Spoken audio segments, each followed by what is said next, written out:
একটা বিষয় বলতে চাইছিলাম না, তবুও বলার জন্য মনটা বেকুল হয়ে গেছে। কিছুদিন আগে আমি একটি ভিডিও পোস্ট করছিলাম, রেস্টুরেন্টে কাজ করতেছি। আসলে অনেকেই প্রশ্ন করছেন যে আপনার বিষয় কি ভাই রেস্টুরেন্টে পরিবর্তন করছেন কিনা। আসলে আমি আমার ভিসা এখনো পরিবর্তন করে নাই। আর আরেকটা বিষয় হচ্ছে দক্ষিণ কোরিয়াতে 16টা দেশ থেকে লোক আনে কাজ করার জন্য ইপিএস এর মাধ্যমে। কিন্তু বিষয়টা হচ্ছে আমাদের সেখানে আমাদের বাংলাদেশের নাম এখন পর্যন্ত অন্তর্ভুক্ত হয় নাই। হয়তো এই বিষয়টা আমাদের বাংলাদেশের কূটনৈতিক কিছু দুর্বলতার কারণে হইতে পারে। আর না হয় আমরা যারা দক্ষিণ কোরিয়াতে আছি প্রবাসীরা, তারা হয়তো বা ভালো ফিডব্যাক দিতে পারতেছি না। আমরা খুব দ্রুত কোম্পানি পরিবর্তন করতেছি কোরিয়াতে আসার পরেই। আসলে বিষয়টা হচ্ছে ভাই, দেশে থাকতে তো অনেকেই আমরা বেকার থাকতাম,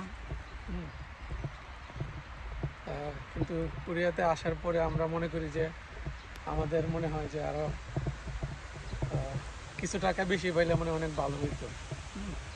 তো এই জন্য আসলে আমাদের মধ্যে কোম্পানি পরিবর্তনের প্রবণতা অনেক বেশি, যে কারণে রেস্টুরেন্ট বিষয়টা এখনও আমাদের বাংলাদেশের জন্য ওইভাবে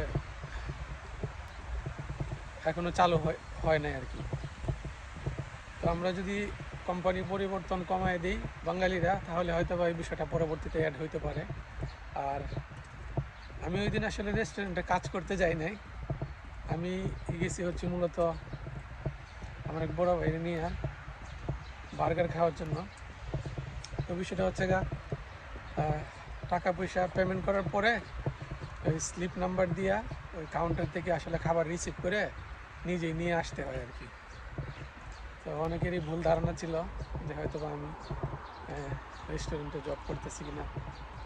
আসলে আমি রেস্টুরেন্টের বিষয়ে আসি নাই, আমি আসলে আসছি হচ্ছে উৎপাদনশীল কাজে,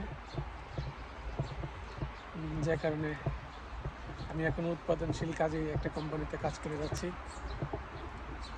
দোয়া করবেন যেন কোম্পানি পরিবর্তনের যেন মুখাপেক্ষি না হতে হয় আর কি। সবাই দোয়া করবেন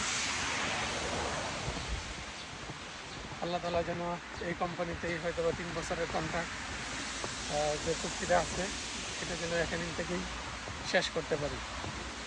ভালো থাকবেন, ধন্যবাদ, আল্লাহ হাফিজ।